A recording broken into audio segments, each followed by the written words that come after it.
Hello guys, for today's video, papakita ko sa inyo kung paano ko ginawa yung map na to na hindi na umiikot. I-stack up na siya. Hindi na siya umiikot, hindi na siya gumagalaw. Bali, i-stack up na siya. Gagawin ko siya pag iwahiwalayin ko. Panoorin nyo yung video hanggang last para makita nyo kung paano ko ginawa, kung anong discarding ginawa ko. Bali guys, pakishare ng video para makita ng marami kung paano ko ginawa yung map. Para makakita nila yung diskarte. Para kung may sira silang map sa bahay, maagawa nila. Pakishare na lang ng video. Nagka-problema yung pagbagsak niya. Ginawa ko rin. Ibibigay ko sa inyo yung tips ko na ginawa kung paano ko ayos tong map. Ito yung bali yung umiikot sa loob. Bali nasira na yung nandito. Nasira na siya, yung nasa loob, yung nagdadaan dito sa pinakonto, nasira na siya. Kaya hindi na siya umiikot. Ngayon, diniskartehan ko siya. Lagyan ko siya ng butas. Kita nyo guys? Lagyan ko siya ng butas. Dalawa magkabila yan. Kasi naubos na nga yung pinakagir niya sa loob. Naubos na. Hindi na siya iikot para dito. Ngayon, ginawa ko, lagyan ko siya ng bearing. Yan o guys, oh. Bearing. Ito guys. Lagyan ko siya ng bearing sa loob. Bali, dalawa guys yung lalagay ko. Dalawa. Siya ngayon yung magiging pinakagir niya sa loob. Para siya umikot. Lagay ko guys. Lagay ko guys. Ayan. Tapos, lagay ko sa pinakabahay niya. Ito yung pinakabahay niya. Baligtad. Siya muna. Baligtad rin ko. Ayan. Ito guys, oh. Lagay ko sa bahay niya. Ito yung pinakabahay niya, guys.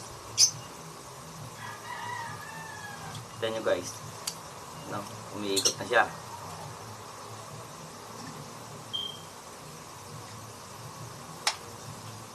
Guys, sarado ko ito, guys. Pukpukin ko lang. Ayan, guys. Okay na. Habit ko na. Kita nyo, guys. Umiikot na siya, di ba?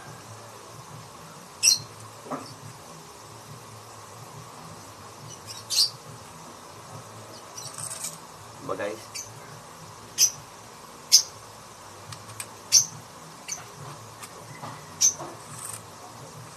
Umiikot na siya, oh. Okay guys, umiikot siya. Yan guys.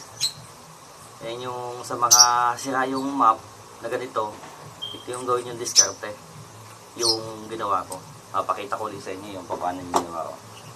Tanggalin ko siya.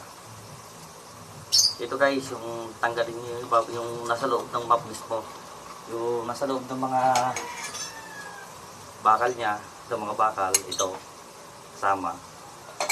Tanggalin nyo nasa loob. Guys, yan, tinanggal ko na. Guys.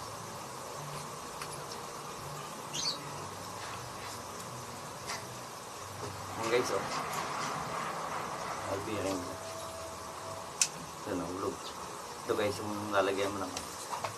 Ngayon guys, bubuoyin ko na yan. Maya maya pakita ko sa inyo kung okay na.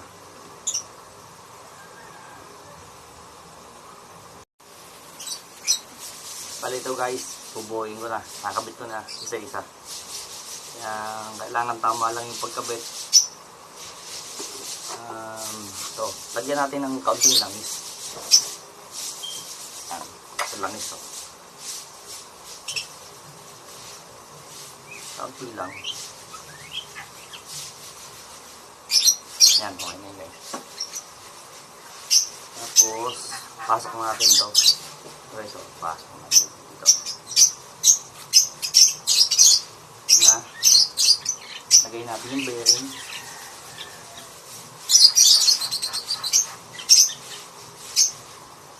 Tapos, lagay natin yung sarado niya.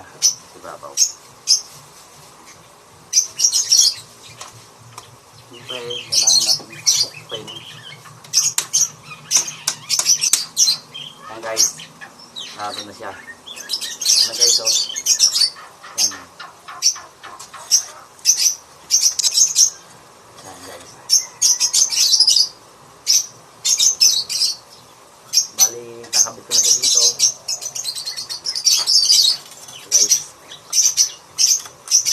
Kailangan lumabas yung kabilang dulo. Tapos ito guys, yung kakabit niya, ito. Nagdudok nito guys, dito. Bali may lock siya. Ako, wala na yata yung lock. Ito. Bali ito yung lock niya guys. Salpak lang ito dito. Tapat nyo lang yung dito. Yan. Yan, tapat na. Pasok nyo lang. Ito na guys. Buo na siya. Umigot na siya guys, oh.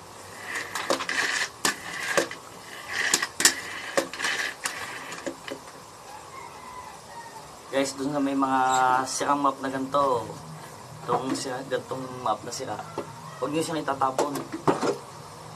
Yan, maaari natin siyang remedyohan kung hindi na umiikot to. Ito. Kung hindi na siya umiikot, kaya-kaya natin gawa ng paraan yan. Comment lang kayo sa comment section sa baba para maituro ko sa inyo kung paano ko ginawa to, paano ko nagawa siya. Paano ko siya nalagyan ng bearing. Medyo matibay na siya ngayon kasi may bearing na siya eh. Kaya comment lang guys sa comment section para maturo ko sa inyo kung paano ko ginawa to. Sayang naman kung hindi natin gagawin, tatapon lang. Mahal din bilhin to. Pero sa mayayaman, siguro okay lang. Pero sa atin na kaya naman gawin natin. Comment lang kayo kung sa comment section guys para maturo ko sa inyo kung paano ko ginawa. Gantong bearing lang katapat niyan guys. Ganto lang bearing oh. Bali sinira ko yung bearing na galing sa motor ko. Siya ko ginabit. Ito guys. Pakita ko sa inyo guys kung okay na ba talaga.